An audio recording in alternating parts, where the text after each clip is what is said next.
up, everybody? Welcome back to the channel. We are back out here at work again, baby.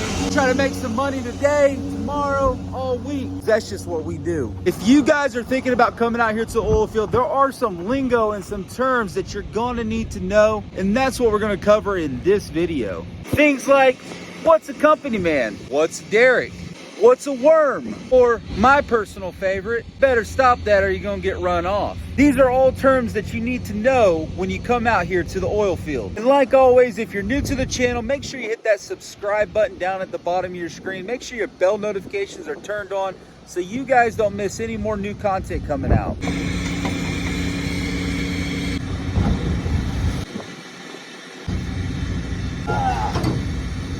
Let's get into the video, guys. All right, guys, this first term is going to be very, very important for you guys who have absolutely no oil field experience. Now, the term that I'm referring to is going to be worm or a green hat. Now, the word worm is actually going to be used more on a drilling rig than anywhere else. And the term green hat is usually used anywhere else in the oil field. Now, these terms refer to somebody who has absolutely no oil field experience and they're basically a rookie. And the term green hat comes from whenever you're new out here, you will most likely be given what is called a green hard hat. Literally, the hard hat is green. Now, this is to basically identify you as a new guy so that everybody else who's actually doing all this work around you knows that you're new and you really don't know what you're doing yet. Because if you haven't noticed yet, oil field can be pretty dangerous at times, especially around a new guy.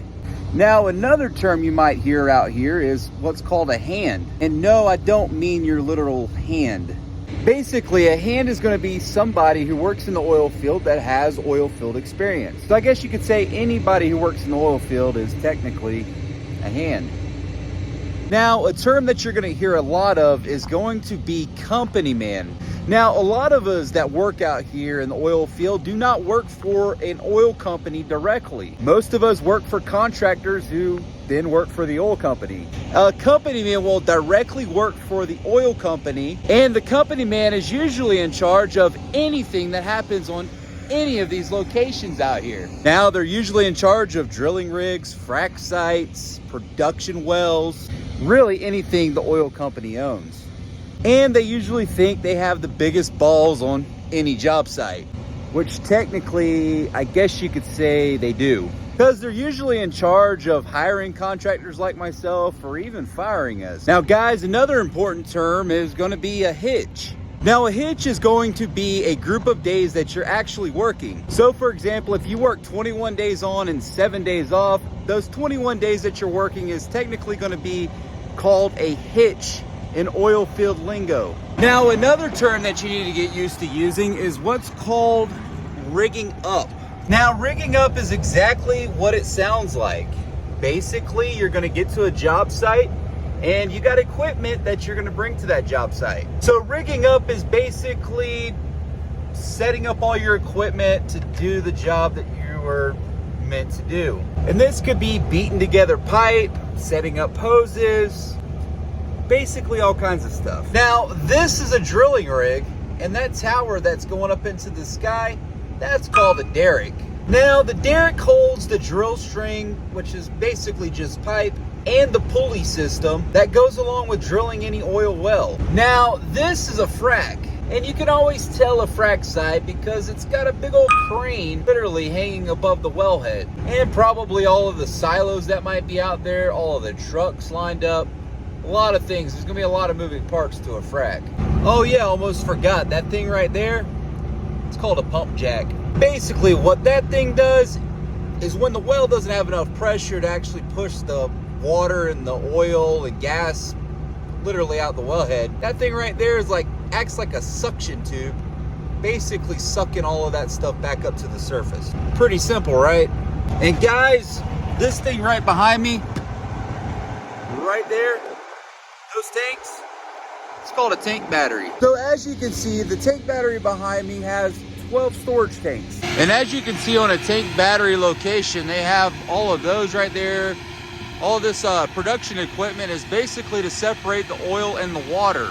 And then once it's separated, it goes into all of these tanks behind me. Now on this battery, you got your oil tanks back there, and your water tanks are gonna be right here where I'm pulling from. So basically what happens is whenever we pull all the oil and the water out of the ground, it gets stored here. And it's stored here until people like myself or an oil hauler comes and picks up all of the fluid and hauls it off.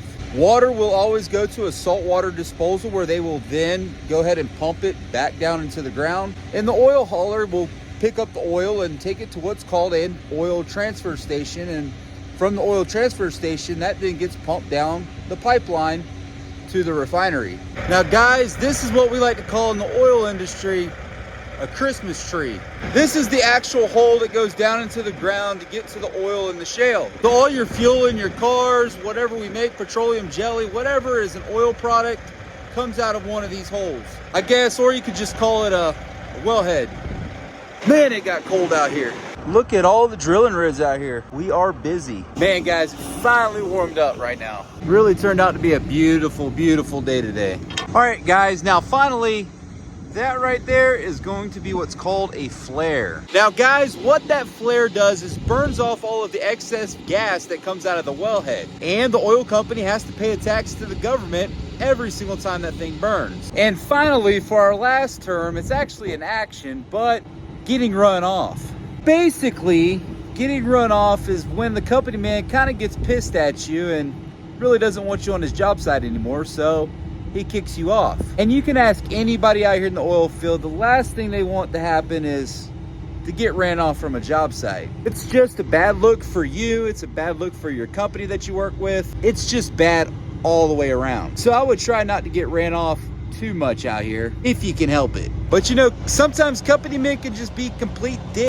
Anyway, guys, those are just a few oil field terms that you guys must know before you come out here to the oil field. And I hope you guys learned a little bit about what all of this equipment does out here. Guys, I felt like this would be a fun video to make, something a little bit different. I know all we really talk about is making money and stuff like that, so just wanted to try something different. Please let me know if you guys like content like this. And I just wanted to say that I appreciate everybody's support who is commenting and liking the videos. It really means a lot to me. But if you're new to the channel, go ahead and hit that subscribe button right now. Make sure those bell notifications are turned on because it does help the channel grow. And guys, if you have any questions or anything like that, leave it down in the comment section. And if you guys want me to talk about something on this channel, go ahead and leave that in the comment section. But like always, I appreciate every single one of you guys.